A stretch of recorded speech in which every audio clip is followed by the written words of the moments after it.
16 गांव के हमारे किसान और गणमान्य लोग यहाँ उपस्थित हैं और इन 16 गांवों में हमारे पापा क्षेत्र का भी कई गांव आ रहा है।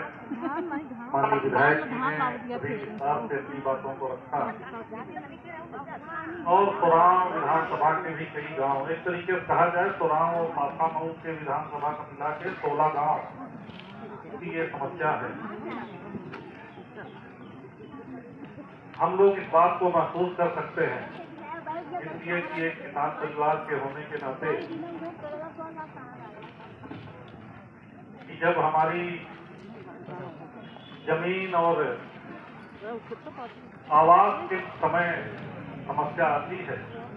तो किसी भी परिवार के सामने किन संकटों से उसको गुजरना पड़ता है। हम लोग इस बात को जानते हैं, जिस जमीन पर आप खेती कर रहे हैं उसी खेती के सहारे अपने सपनों को बुनने का काम करते हैं, अपने बच्चों को पढ़ाने का काम करते हैं, अपने परिवार के दवाई का इंतजाम करने का काम करते हैं, शादी विवाह तमाम जो सामाजिक कार्य हैं उसको करने का काम करते हैं। हम इस बात को भी महसूस करते हैं कि आपके मन में आज की इस परिस्थिति में क्या बीत रही होगी। आपके मन में जरूर ये बातें आ रही होगी कि भाई हमारे पास अगर जमीन नहीं रहेगी, हमारे पास मकान नहीं रहेगा, हम अपने बच्चों को लेके कहाँ जाएंगे,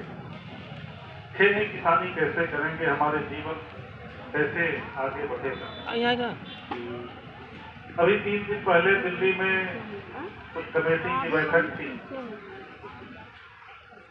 और उसी मीटिंग में हम थे। भाई संजय जी ने टेलीफोन किया कि भाई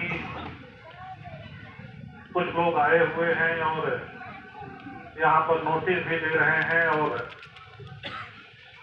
घरों को या छप्पर को गिराने का काम कर रहे हैं।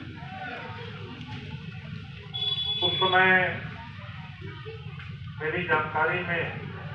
जब ये बात आई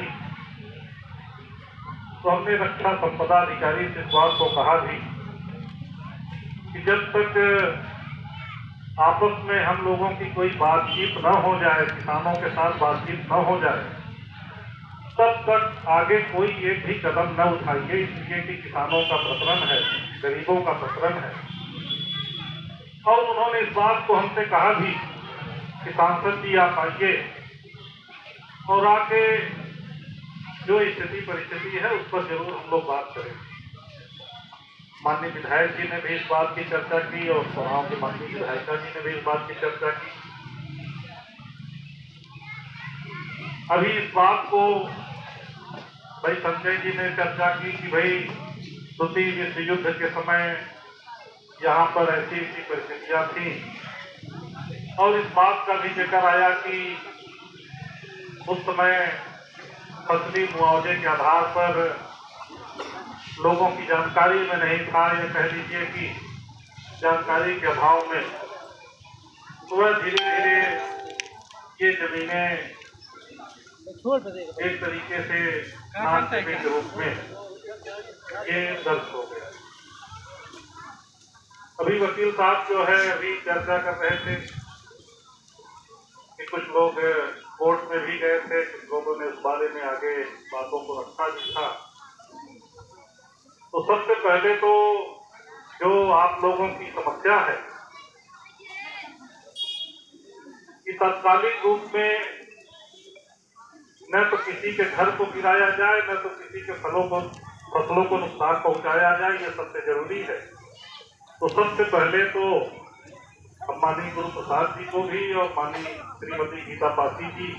और भी जो जिम्मेदार लोग हैं उनके साथ करके कि अभी कोई ऐसी कार्रवाई न किया जाए जिससे किसानों को किसी तरीके से कोई नुकसान हो। और कागज पत्तर को देख ले, राजस्व के अभिलेखों में कितनी भूमधरी जमीनें हैं और जगह जगह जहां पर ये बात है कि कुछ पोर्शन इधर का है, कुछ यहाँ का है, कुछ यहाँ का है, तो स्वाभाविक है कि जगह जगह इस तरीके से है तो कहीं कहीं कुछ न कुछ पुराने रिकॉर्ड में कोई न कोई बात रही होगी, और ये तभी जानकारी होगी जब उस रिकॉर्डों के साथ हम लोग देखेंगे, बैठेंगे, उस पर वार्ता करेंगे। हम इस बात को जरूर आपको आश्वस्त करना चाहते हैं, विश्वास दिलाना चाहते हैं, इसलिए कि पूरा देश और चाहे हमारे सेना के जवान हो, चाहे हमारे किसान हो, आज जो भी हमारे किसानों के सामने स्थिति परिस्थिति है, उन पत्रावलियों को देख के, और यहाँ पर पहले तो जिले स्तर से क्या कोई आदेश है? कई बार ऐसा होता है कि जो छोटे मोटे अधिकारी कर्मचारी होते हैं, कुछ न कुछ लोगों को परेशान करने के नियत से भी ऐसा कर देते हैं। तो इसको देख के, और अगर कोई ऐसी गंभीर बात है तो उसके लिए भी जरूर हम आपको आश्वस्त करना चाहेंगे कि माननीय रक्षा मंत्री जी से भी हम लोग वार्ता करके इसका समाधान निकालने का काम करेंगे। आज पूरा देश सेना के साथ खड़ा है, हमारी सेना पूरे शौर्य के साथ आज पाकिस्तान को धूल चटाने का काम कर रही है, और इस बात को कहते हुए पूरा देश सेना के साथ खड़ा है, और आप भी सेना के साथ लगातार उनके शौर्य को सलाम करने का काम कर रहे हैं। तो निश्चित रूप से सरकार भी और सेना भी निश्चित रूप से आपके हित में ही कोई न कोई फैसला लेगी, ऐसा भी हम आपको विश्वास दिलाना चाहते हैं।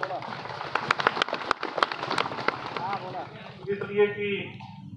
एक तरीके से पूरा का पूरा ग्रहण हुआ होता तो एक बार ये समस्या आती है कि भाई पूरा का पूरा ग्रहण है तो निश्चित रूप से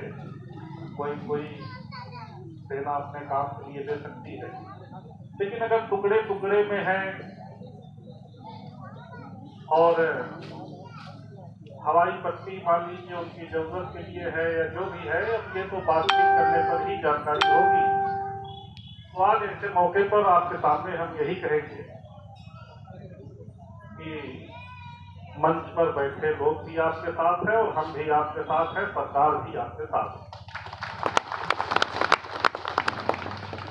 जल्दी ही 1-2 दिन में हम लोग इन सब चीजों की जानकारी इकट्ठा करके जो भी आपने ज्ञापन दिया है उस ज्ञापन के आधार पर इस अपने इलाहाबाद प्रयागराज जिले के जो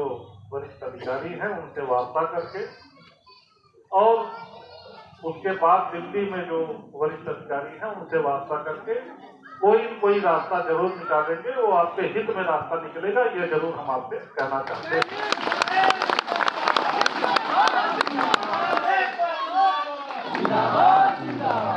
क्योंकि आज का जो ये आपस में बैठने का जो कार्यक्रम है, ये कोई राजनीतिक भाषण नहीं है। एक संवेदनशील मुद्दा है, लोगों के जीवन से जुड़ा हुआ मुद्दा है, किसानों के जीवन से जुड़ा हुआ मुद्दा है। तो उसी संवेदनशीलता के साथ किसानों के हित को देखते हुए, आपके हित को देखते हुए निश्चित रूप से जल्दी ही हम लोग कोई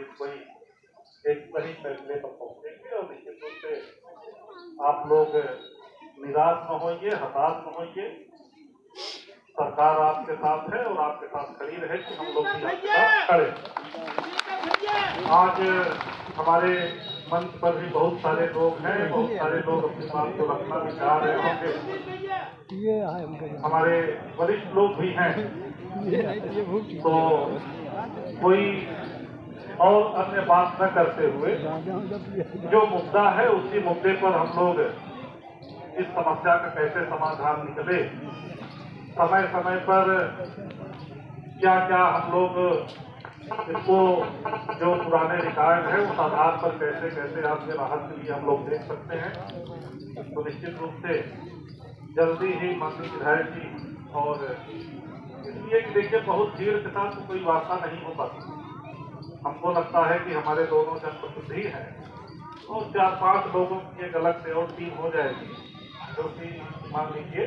और उसके साथ एक बार वार्ता करके और इसको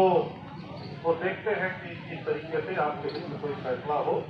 और जल्दी ही इस पर